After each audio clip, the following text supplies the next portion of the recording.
할렐루야, 주님을 찬양합니다. 우리 주님의 은혜와 평강이 넘치기를 빕니다. 예, 오늘 하나님 말씀 베드로전서 2장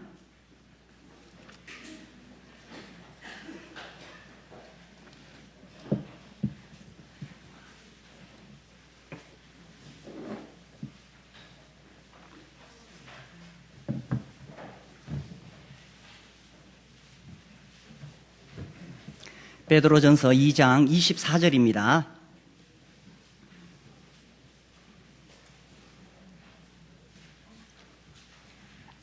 저를 따라서 한번 읽어보시겠습니다. 친히 나무에 달려 그 몸으로 우리 죄를 담당하셨으니. 예, 여기까지입니다. 지난주에 아내하고 외출했다가 집에 왔는데 아파트 현관문에 전단지가 붙어 있어요. 야채 또 과일 이런 사진이 있고 50% 세일 이렇게 돼 있더라고요. 그래서 제가 아내에게 여보 50% 반값에 판대 이랬거든요. 제 아내가 하는 말이 저거는 반값으로 팔아도 유기농이라서 비싸요 이러더라고요. 그래서 제가 집에 들어가서 물었지요. 유기농만 먹으면 오래 살까? 예수님을 믿고 영원한 생명을 얻은 우리 입장에서 보면 뭐 이 땅에서 그렇게 오래 사는 게 중요한 문제로 보이지 않습니다. 그렇지만 뭐 또 땅에서 해야 할 일들이 있기 때문에 뭐 좋은 거 먹으면 좋겠죠.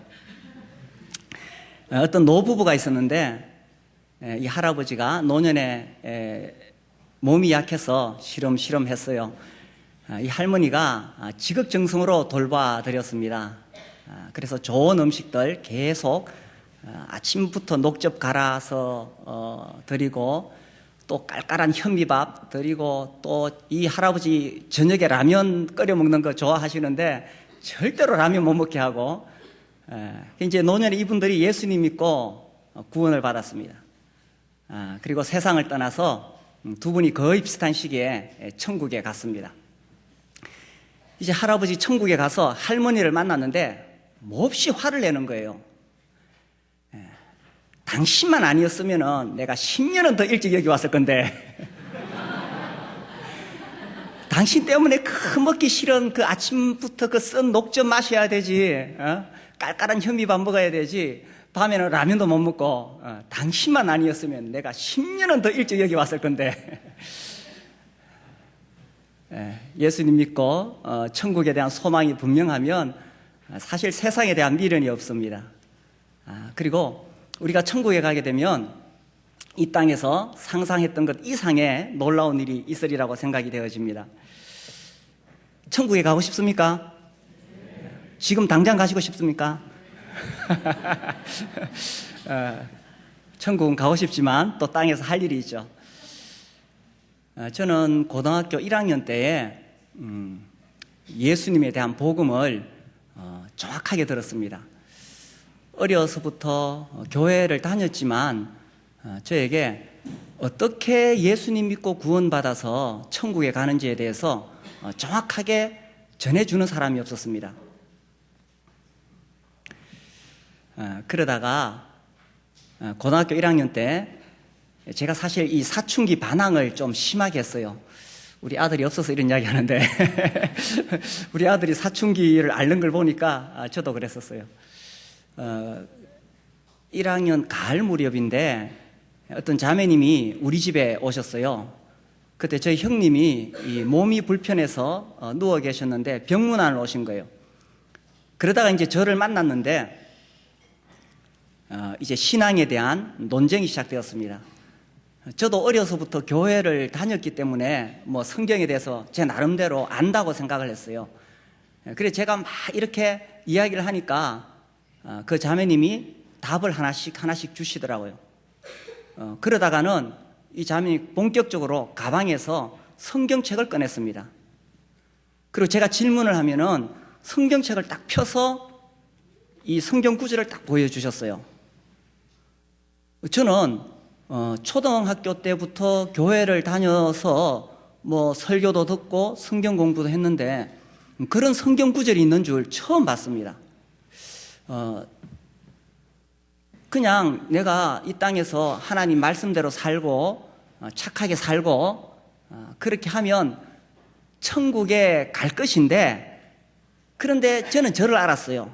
나는 이렇게 죄가 많은 사람인데 나는 어떻게 천국 갈 수 있을까?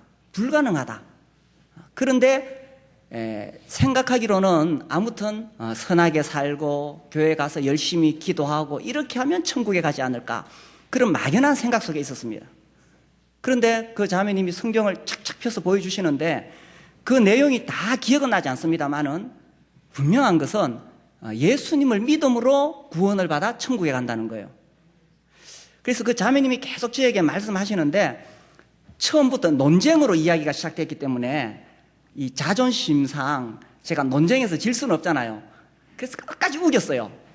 그게 아니라고 끝까지 우겼어요. 그런데 제 마음에는 그 말씀이 믿어졌어요.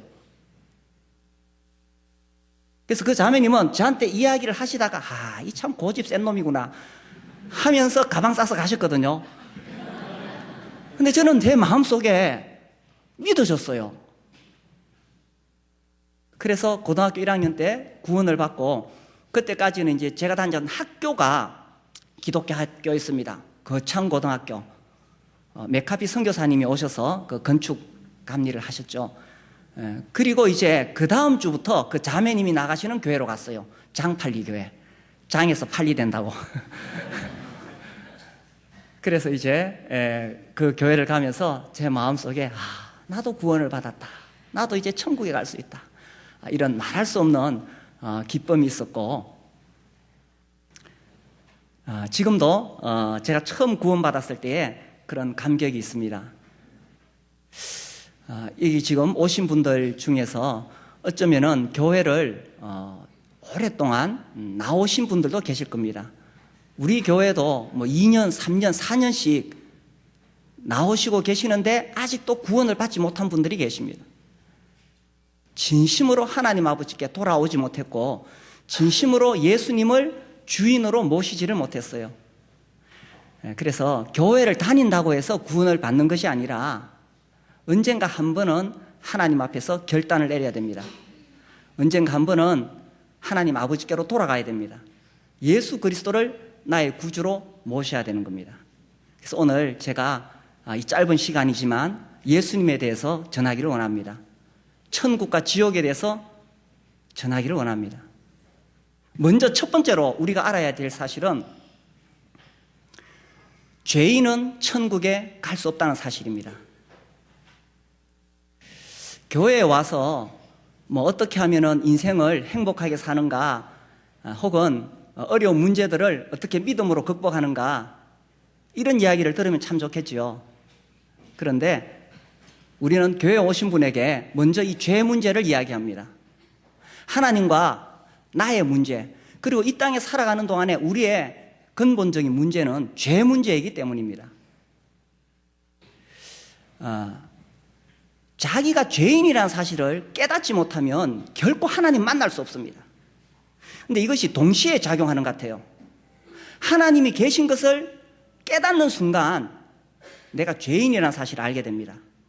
또 내가 죄인이라는 사실을 알게 되는 순간 하나님 계신 것을 알게 됩니다. 제가 전도를 해보니까 이것이 거의 동시에 일어나요. 하나님을 알지 못하는 사람은 자기가 죄인인 것을 알지 못합니다. 자기가 죄인인 것을 알지 못하면 하나님에 대해서도 알지 못합니다. 그래서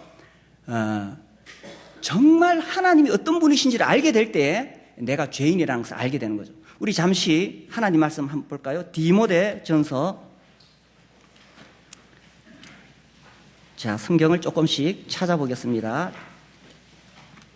디모데전서 6장 15절과 16절 제가 읽겠습니다. 6장 15절 16절. 기약이 이르면 하나님이 그의 나타나심을 보이시리니 하나님은 복되시고 유일하신 주권자이시며 만왕의 왕이시며 만주의 주시오.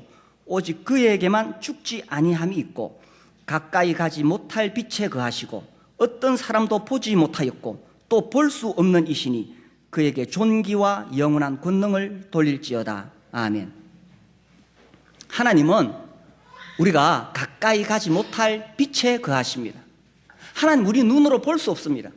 종종 전도하다 보면 하나님을 내가 볼 수 있으면 믿겠다 그러는데 그것은 얼마나 어리석고 교만한 말인지 모릅니다. 우리는 하나님이 만드신 태양도 정면으로 볼 수가 없습니다. 태양을 정면으로 볼 수 있습니까? 우리 금방 눈이 나가버립니다. 하나님께서 만드신 그 피조물 중에 아주 작은 태양조차도 우리가 눈으로 보지 못하는데 어떻게 감히 이 우주 만물을 만드신 그 창조주를 내가 눈으로 볼 수가 있겠습니까? 우리 하나님은 피조물인 우리 인간이 상상할 수 없을 참으로 위대하시고 영광스러운 하나님이십니다. 이 하나님이 계신 것을 깨달을 때 그때 내가 죄인인 것을 진실로 알게 되는 거예요. 그래서 교회에 계속 나오시다 보면 하나님 말씀을 듣다 보면 자기를 알게 됩니다. 자기를 보게 됩니다. 아, 내가 참 내 나름대로 선하게 살아온 줄 알았는데 내 양심에 그리끼는 일을 내가 많이 했구나. 내 마음속에 악한 마음을 많이 품었구나. 참 재밌는 게요, 교회에 나오면 자기가 죄인인 것을 알게 되는데 교도소 가면은 죄 지은 사람이 하나도 없다고 합니다. 다 억울하게 잡혀왔대요. 변호사가 돈이 없어서 변호사를 잘못 썼더니 잡혀왔대요. 왜 그러냐 하면 사람들끼리 비교하니까 그런 거죠. 그런데 교회에 오게 되면 거룩하신 하나님을 대면하게 됩니다. 그때 비로소 내가 죄인이라는 사실을 깨닫게 되는 거죠. 그래서 첫 번째로 매우 중요한 사실은 죄인은 천국에 갈 수 없다는 사실입니다. 그러면 어디로 가느냐? 천국에 못 가면 어디로 가느냐? 지옥에 가는 겁니다. 요즘은 TV나 혹은 인터넷 통해서 정말 자유롭게 설교를 엄청 많이 들을 수 있습니다. 그래서 유명하다는 목사님들 설교를 들을 기회가 많이 있습니다. 또 운전을 하다 보면 이 기독교 방송, 저도 대구 극동 방송 계속 듣습니다만은 운전하면서 수많은 설교들이 쏟아져 나옵니다. 그런데 그 수많은 설교들 중에서 지옥을 전하는 설교는 거의 없습니다. 교회에서 지옥에 대해서 계속 설교해 보십시오. 그 교회 가기 싫습니다. 어떻게 하면 예수 믿고 행복한가? 어떻게 하면 내가 이 현재 가지고 있는 문제들을, 현실의 문제들을 어떻게 믿음으로 극복할 것인가? 어떻게 하면 병 나을 수 있을 것인가? 사람들의 관심이 거기 있기 때문에, 또 사람들이 현대에 살아가면서 얼마나 상처가 많습니까? 그래서 위로해주고, 참 살면서 상처 많지요, 힘들지요, 이렇게 어루만져주는 그런 설교를 듣기를 원합니다. 물론 교회에서 그런 설교도 해야 됩니다. 저도 그런 설교를 합니다. 그러나 아직까지 정말 예수님을 영접하고 구원받지 못한 분이 계신다면 이 지옥의 문제를 먼저 명확하게 해결해야 된다는 것입니다. 우리 마태복음 25장 41절을 보겠습니다. 먼저 이런 질문을 하게 됩니다. 왜 사랑의 하나님께서 지옥을 만드셨느냐 하는 거죠. 마태복음 25장 41절.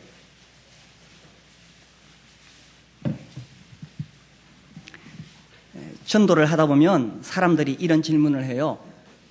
하나님은 사랑의 하나님이지 않습니까? 그런데 왜 지옥을 만드셨습니까? 자, 25장 41절에 그 답이 나옵니다. 우리 함께 읽어보겠습니다. 시작.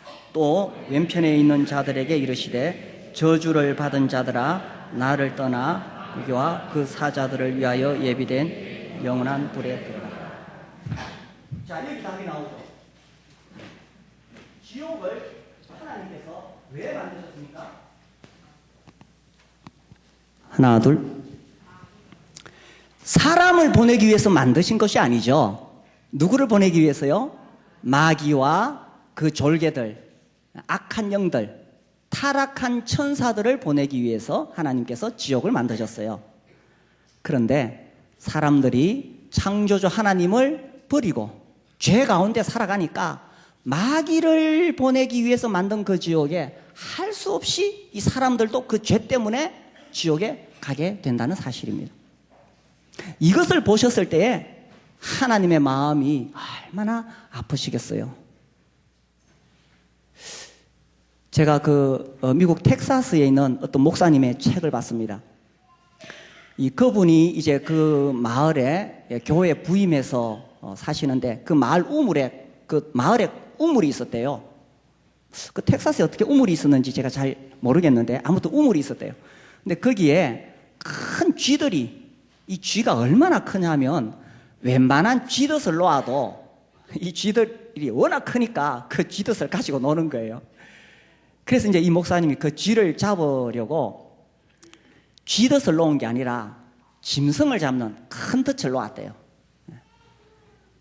근데 이제 하루모가 막 비명 소리가 들려서 드디어 잡았구나 하고 뛰어나가 보니까 거기에 쥐가 걸린 것이 아니라 자기 집에서 키우는 사랑스러운 강아지가 거기 덫에 걸려 있는 거예요. 개를 키워보신 분들은 아시죠? 이게 정말 가족같이 여겨집니다. 그 마음이 얼마나 아프겠어요. 그래서 그 덫을 열고 그 강아지를 안아주고, 이 지옥은 사람을 보내기 위해서 만드신 곳이 아닙니다. 타락한 천사들, 악한 영들을 보내시려고 만드셨는데 우리 인간들이 어리석게도 창조주 하나님께 돌아오지 않는 거예요. 죄를 짓고 마귀를 보내는 그 지옥을 향해 가고 있는 모습을 보셨을 때에 우리 하나님의 마음이 얼마나 아프시겠냐는 것입니다.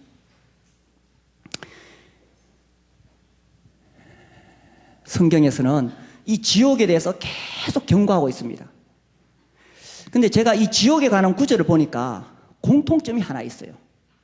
그게 뭐냐 하면 이 지옥의 불은 영원하다는 것입니다. 우리가 방금 읽은 말씀에도 영원한 불이라고 되어 있습니다. 다른 곳에는 영영한 불이라고 되어 있습니다. 또 다른 곳에서는 꺼지지 않는 불이라고 되어 있습니다. 밤낮 새새토록. 왜 지옥의 불이 꺼지지 않을까요? 우리 영혼이 영원하기 때문입니다. 이 사람이 죽는다고 해서 영혼이 죽는 것은 아니죠. 몸과 영혼이 분리될 뿐입니다. 그래서 이 영혼이 한 100년 있다가 사라지는 것이라면 지옥불이 영원히 있을 필요가 없어요. 영혼이 영원하기 때문에 지옥불도 영원한 것입니다. 그런데 안타까운 것은 우리 힘으로는 이 지옥에서 빠져나올 수가 없는 거예요. 결국 죄로 인해서 이 지옥에 가는데 우리 힘으로는 이 죄를 이길 수가 없다는 것입니다. 종종 이 전도를 하다 보면은 이런 말을 해요.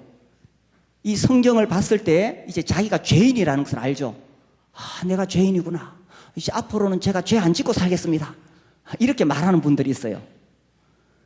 그런데 우리 중에 어느 누구도 앞으로 죄 안 짓고 살 수 있는 사람이 없습니다. 왜냐하면 우리가 아담의 본성으로 인해서 우리 속에는 죄의 피가 흐르는 거예요. 그리고 설사 앞으로는 죄를 안 짓는다 하더라도 지금까지 살아오면서 지은 죄는 어떻게 할 겁니까? 어떤 사람이 은행에 가서 한 1억 빌렸는데 갚을 수가 없어요. 그래서 그 은행의 지점장에 가서 지점장님, 내가 잘못했습니다. 앞으로는 절대 돈을 안 빌리겠습니다. 그러면은 지난번에 빌린 1억은 탕감해 주나요? 반드시 갚아야만 하는 것입니다. 하나님 앞에서 이 죄의 문제도 반드시 갚아야만 해결이 되는 것입니다. 그런데 나의 힘으로는 내가 죄인으로서 갚을 길이 없었기 때문에 그래서 하나님께서 자기 아들을 세상에 보내주신 것입니다. 그래서 그분이 친히 나무에 달려 그 몸으로 우리 죄를 담당하신 것입니다.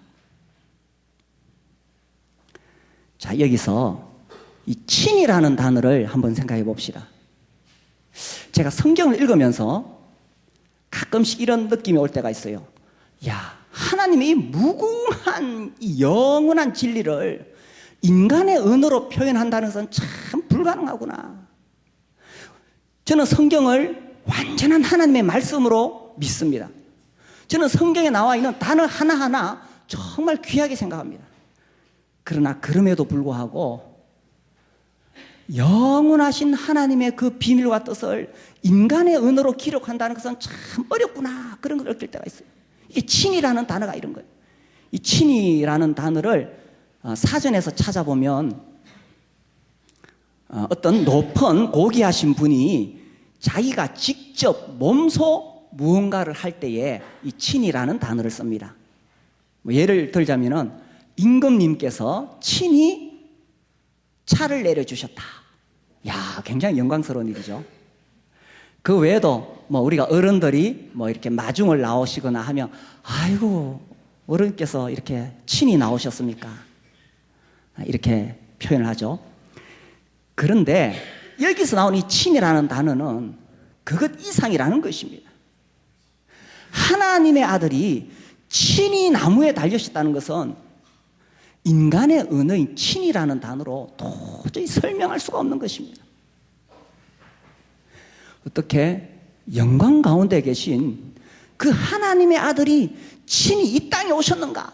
성육신 하셨는가? 이것도 사실 친이라는 말로 설명이 안 되죠.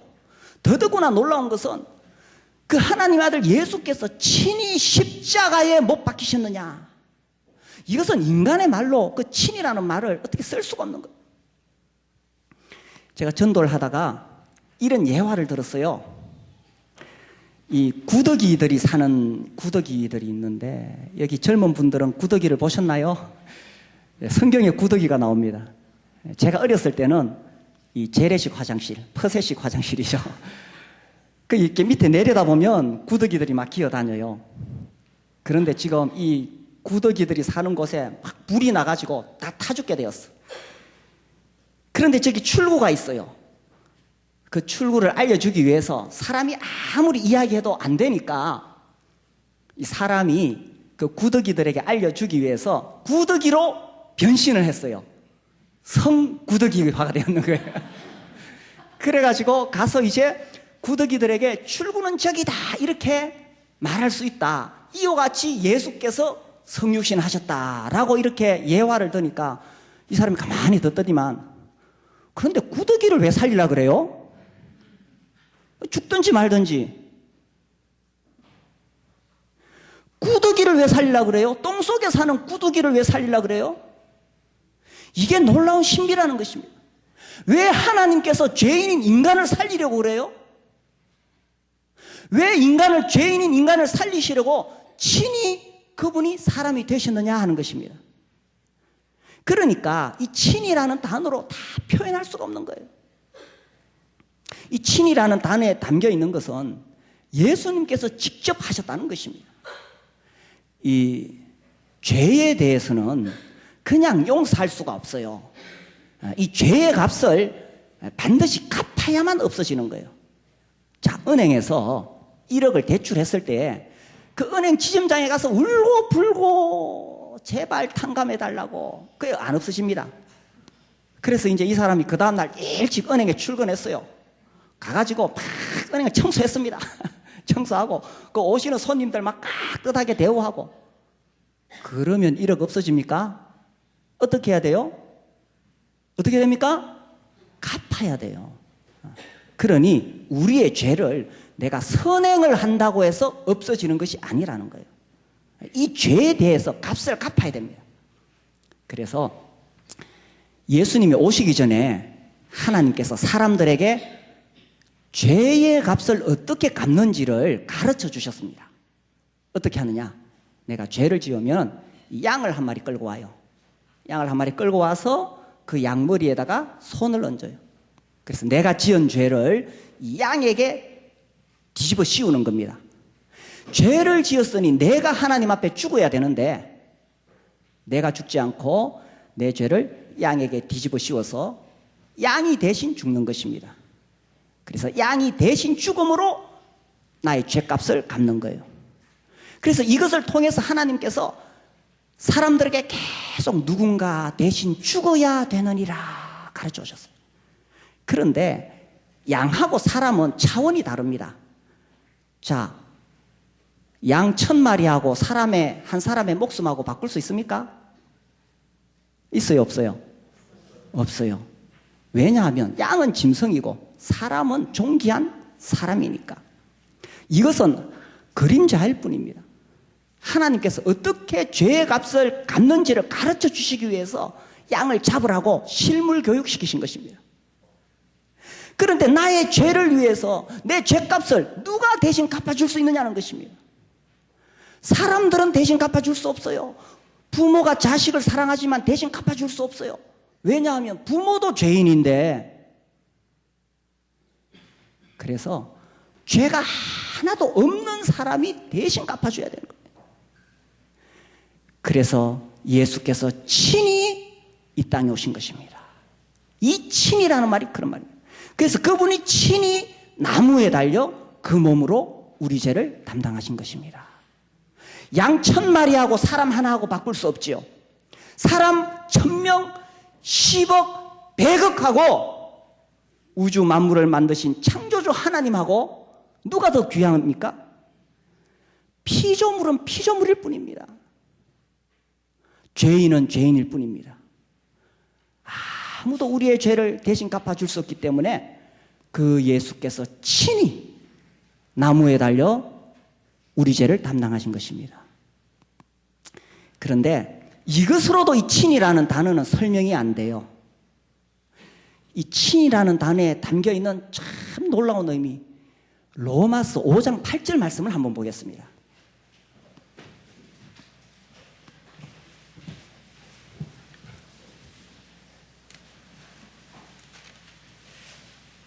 예, 로마서 5장 8절.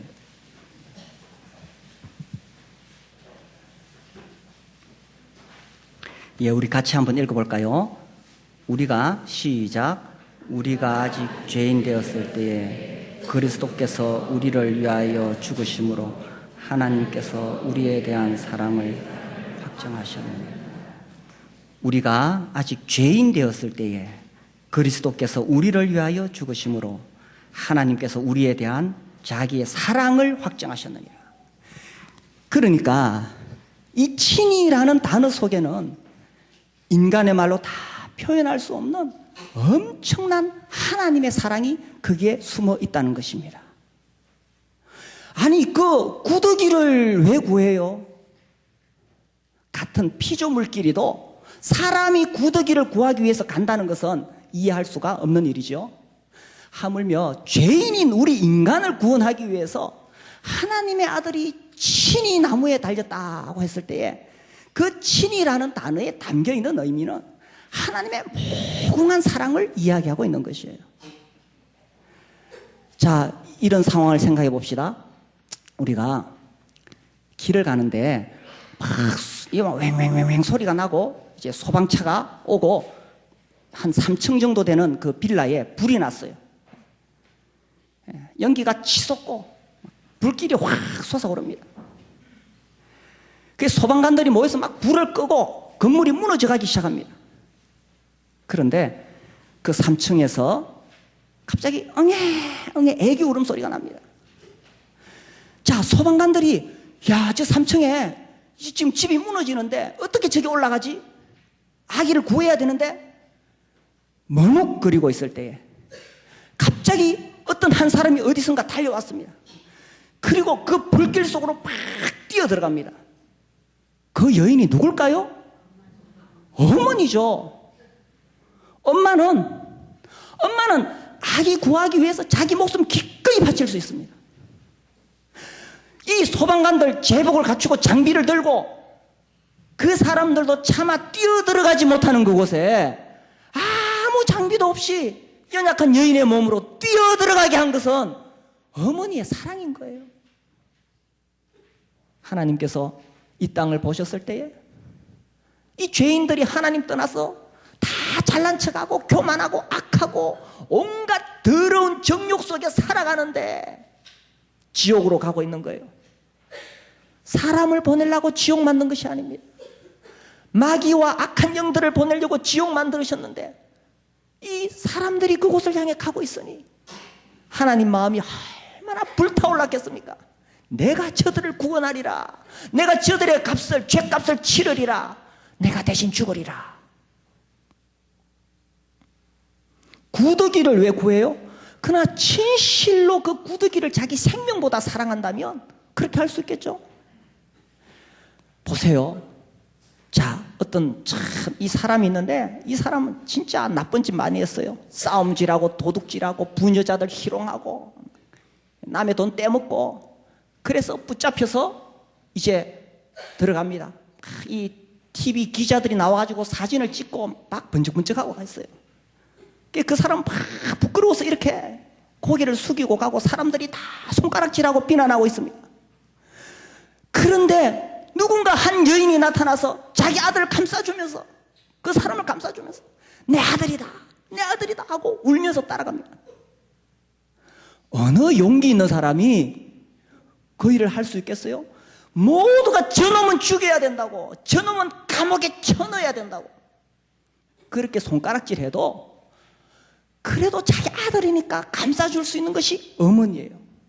그리고 그 어머니가 그렇게 한다고 해도 아무도 그 어머니를 비난하지 않습니다.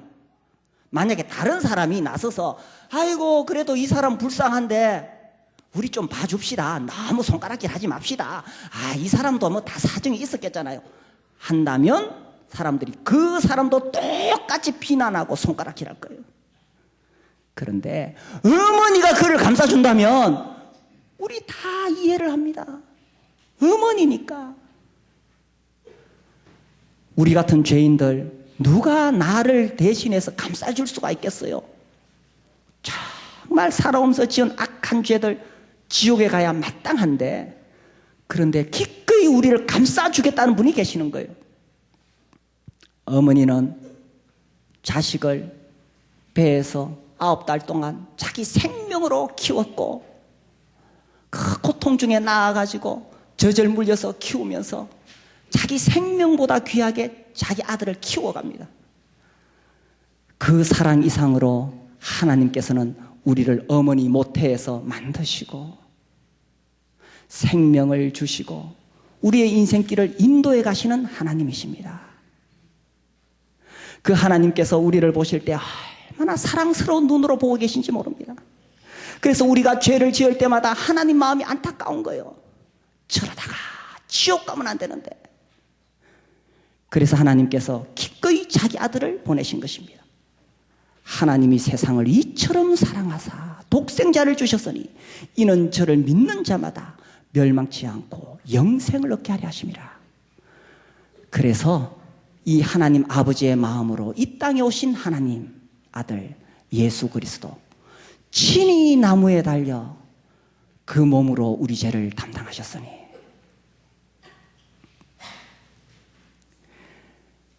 이제 제가 말씀드리고 싶은 것은 이 예수님을 마음속에 나의 구주로 주인으로 모셔드리기를 바랍니다. 나를 위해 친히 나무에 달려 그 몸으로 우리 죄를 다 대신 갚아주신 예수 그리스도. 자, 이 예수님을 모실 때에 어떤 예수님을 모시느냐? 우리 로마서 4장 보겠습니다.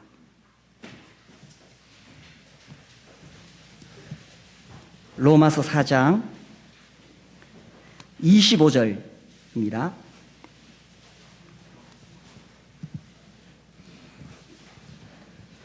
우리 함께 읽겠습니다. 시작.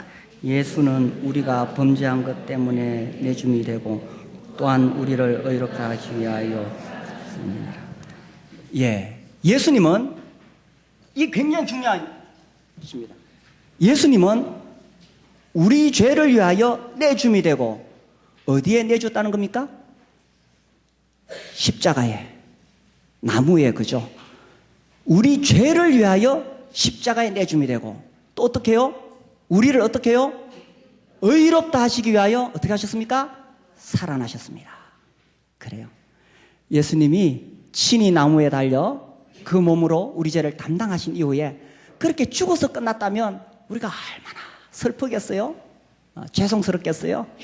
그런데 놀라운 것은 그 예수께서 죽으시고 사흘 후에 다시 살아나셨다는 것입니다.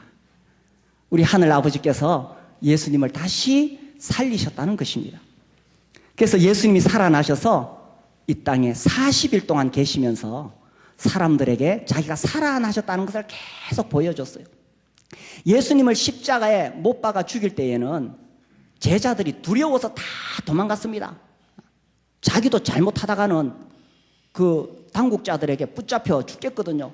다 도망갔어요. 그런데 갑자기 이 제자들이 돌변했습니다. 그리고는 예수가 하나님의 아들이라는 사실을 막 전하기 시작했습니다. 왜냐하면 예수께서 죽으신 줄로만 알았는데 그분이 다시 3일 만에 부활하셔서 제자들에게 나타나셔서 이 제자들이 부활하신 예수님을 눈으로 분명히 보았거든요.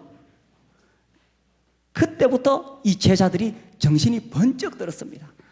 아, 우리가 따르던 그 예수께서 단지 우리의 랍비가 아니었구나, 우리의 선생이 아니라 그분은 진실로 하나님의 아들이었구나. 그래서 예수께서 부활하신 이후에 제자들에게 또 사람들에게 수없이 많은 사람, 심지어 500명이 모인 곳에 예수님께서 나타나셔서 자기가 부활하셨다는 것을 분명하게 보여주신 것입니다. 그래서 우리가 예수님을 믿는다는 것은 단지 십자가에 죽으셨을 뿐만 아니라 그분은 죽음을 이기시고 부활하셨던 것입니다. 그리고 그 예수께서는 제자들이 보는 가운데 이제 하늘로 올라가셔서 지금은 본래 그분이 하늘에 계셨기 때문에 지금은 하나님 보좌 우편에서 우리를 내려다보고 계시는 것입니다. 우리 가운데 아직도 이 예수님을 진정으로 영접하지 못한 분이 계신다면 이 부활하신 예수님을 마음속으로 모셔드리기를 바랍니다. 이미 예수께서 나의 모든 죄를 다 용서해 주셨어요. 대신 다 갚아주셨어요.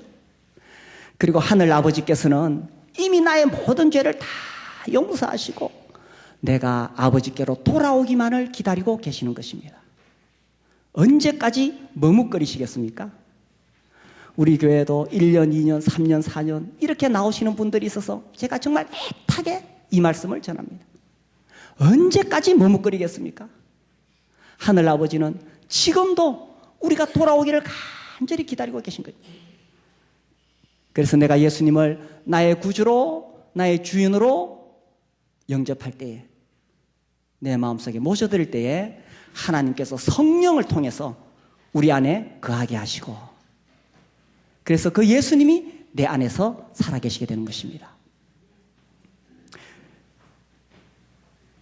예수님이 왜 그 십자가에 그렇게 처참하게 죽으셔야 했느냐? 우리가 이 죄로 인해서 이 죄의 문제를 내 힘으로는 어떻게도 해결할 수가 없는 거예요. 제가 어렸을 때 그 라디오를 들었는데 그 이야기가 아직도 이렇게 남아있어요. 아마 제가 초등학교 때쯤 될 것 같아요. 그때 이제 6.25 전쟁에 참전했던 어떤 흑인을 통해서 태어난 사람이에요. 그러니까 호녀라예요. 그러니까 이 사람이 이제 자기 어렸을 때 이야기를 합니다. 자기가 학교에 가면은 늘 친구들이 자기를 놀리고 호녀라라고 백인도 아니고 황인도 아니고 늘 놀리고 그래가지고 그게 너무 괴로웠대요. 그래서 집에 와가지고 울면서 막 몸을 씻었대요. 어떻게든 이 검은 피부를 씻어내려고. 심지어 이 자갈을 들고 와가지고 그 자갈로 자기 몸을 비비면서 피가 나도록 씻어봤대요. 어떻게 하면 나도 이 검은 피부 벗어낼 수 있을까? 그런데 그렇게 한다고 해서 검은 피부가 벗겨집니까? 이것이 우리의 죄의 문제라는 것입니다. 내가 이제 교회에 나오기로 결심하고 선하게 살기로 결심하고 내가 성경도 열심히 읽고 공부하고 기도를 많이 하고 아무리 그렇게 해도 내 힘으로는 이 죄의 문제를 해결할 수가 없다는 것입니다. 내 죄의 값을 내 힘으로 갚을 수가 없는 거예요. 그래서 하나님의 아들 예수께서 친히 나무에 달리신 것입니다. 이 죄의 문제를 해결하지 못하면 결국은 지옥에 갈 수밖에 없는 것입니다. 제가 책을 읽다가 이 제임스 케네디라는 목사님이 계시는데 이분이 지옥에 대해서 우리가 얼마나 이 지옥에 있어야 되는가에 대해서 이런 표현을 하셨어요. 불신자가 지옥에서 보내야 할 시간에 대해서 이렇게 말했습니다. 불신자가 지옥에 가서 1000억의 1조 세기, 1조 곱하기 100년이죠. 1조 세기를 곱한 기간을 보냈다 하더라도 그곳에서 지내야 할 시간에 1초도 줄어든 것이 아니다. 그곳에서는 영원을 보내게 될 것이다. 우리는 세상에 살다가 좀 고통스러운 일이 있으면 세월 흘러가면 없어집니다. 그러나 지옥의 고통은 영원하다는 것입니다. 그래서 예수님께서 친히 나무에 달려 그 몸으로 우리 죄를 담당하신 것입니다. 이 예수님, 나를 위해 죽으시고 부활하신 이 예수님을 나의 주인으로 모셔드리게 되기를 바랍니다. 제가 아주 존경하는 분이 있는데 직접 만나지는 못했고 그분의 책을 읽고 또 그분의 간증을 들으면서 제 마음으로 굉장히 존경하는 분이 한 분 계세요. 유태영 박사님 아신가요? 이분이 우리나라 정말 가난했던 시절에 새마을 운동을 시작하는 주역이십니다. 근데 그분의 간증을 들어보면 자기가 어렸을 때 얼마나 가난하게 살아왔는지를 이야기합니다. 서울에 있는 어떤 큰 교회에서 간증 집회를 하는 걸 들었는데 이렇게 말합니다. 여러분 중에 가난하게 살아온 사람이 있으면 손 들어 보십시오. 그러면서 하시는 말씀이 여러분이 아무리 가난하게 살았다 해도 나는 여러분보다 10배는 더 가난하게 살았습니다. 자기가 그 머슴의 아들로 태어나서 정말 지지리도 가난하게 살았대요. 근데 이제 그 어머니가 이 어린 유태영 데리고 이 교회를 다녔어요. 교회를 다니면서 그곳에 있었던 그 이야기를 합니다. 제가 좀 읽어드릴게요. 어느 날 전도사님이 우리 어린이들에게 이런 질문을 하셨다. 예수님은 왜 십자가에 돌아가셨나? 아이들이 합창하듯 대답했다. 우리 죄를 위해서요. 전도사님이 틀렸다. 그러자 한 아이가 하나님을 위해서 돌아가셨어요. 전도사님은 이번에도 틀렸다 하셨다. 아이들은 더 이상 생각이 나지 않는지 누구도 말하는 사람이 없었다. 한동안 침묵이 흐른 뒤 전도사님이 말씀하셨다. 예수님은 나를 위해 돌아가셨다. 이 말이 정답이다. 알겠나? 그러니까 아이들이 예 대답을 하더래요. 그런데 이분이 이렇게 말합니다. 그러나 나는 대답은 하면서도 깜짝 놀란 표정을 감출 수가 없었다. 그 말은 반복할수록 나에게 심한 충격으로 다가왔다. 우리를 위해 돌아가셨다 했을 때에는 아무런 느낌도 없었던 그 말이 구체적으로 나를 위해 돌아가셨다니 믿어지지가 않았다. 설마 이 세상을 창조하시고 섭리하시는 전능하신 조물주 창조주 여호와 하나님의 아들 예수께서 나 같은 사람을 위해 돌아가시지는 않았을 것이다. 참 순진하죠. 나는 그날부터 교회에 갈 수 없다고 생각했다. 왜냐하면 믿어지지가 않으니까. 면장의 아들이나 선생님의 아들을 위해서 돌아가셨다면 몰라도 그 촌에서 제일 높은 사람이 면장이고 제일 높은 분이 선생님이시니까 그런 분의 아들을 위해 돌아가셨다면 몰라도 그 중에서도 제일 못난 머슴의 아들, 오늘 아침에도 밥을 굶고 교회에 나온 나를 위해 돌아가셨다니 도대체 그 말이 믿어지지 않았다. 그래서 이 어린 마음에 막 갈등을 하고 교회를 안 나갑니다. 그러던 어느 날 한밤중에 누군가 나를 부르는 듯한 소리가 들렸다. 태영아. 그 소리에 두려움이 엄습해 왔지만 이내 가슴이 뜨거워지면서 예수님이 바로 나 같은 사람을 위해서 세상에 오셨다는 것이 받아들여졌다. 그 길로 나는 몇 번을 넘어지면서 교회로 갔다. 그리고 무릎을 꿇고 용서를 구했다. 그러자 전과는 다른 더욱 뜨거운 감동이 전해져 왔다. 하나님은 이토록 못난 나를 사랑하셔서 머슴의 아들인 나 같은 사람을 위해 독생자를 아낌없이 주신 것이다. 친히 나무에 달려 그 몸으로 우리 죄를 담당하셨으니 라고 기록되었을 때에 그 말씀은 이런 의미입니다. 친히 나무에 달려 그 몸으로 누구의 죄요? 나의 죄를 담당하셨으니. 이렇게 친히 나무에 달려 내 죄를 담당하셔 죽으시고 부활하신 그 예수님을 마음속에 주인으로 모셔드리게 되기를 바랍니다. 함께 기도하겠습니다.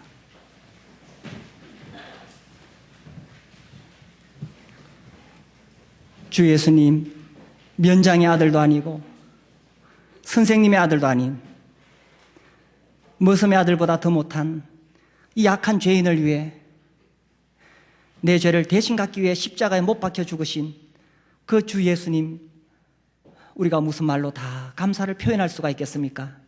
이 시간 특별히 아직까지 예수님을 구주로 영접하지 못한 분이 있다면 주님 그 피 묻은 손으로 그 마음의 문을 두드려 주셔서 성령께서 친히 그 마음의 문을 여시고 예수님을 구주로 영접할 수 있도록 은혜를 베풀어 주시기를 비옵나이다. 우리를 위해 대신 십자가에 죽으시고 부활하신 예수 그리스도의 이름으로 감사하며 기도드립니다. 아멘.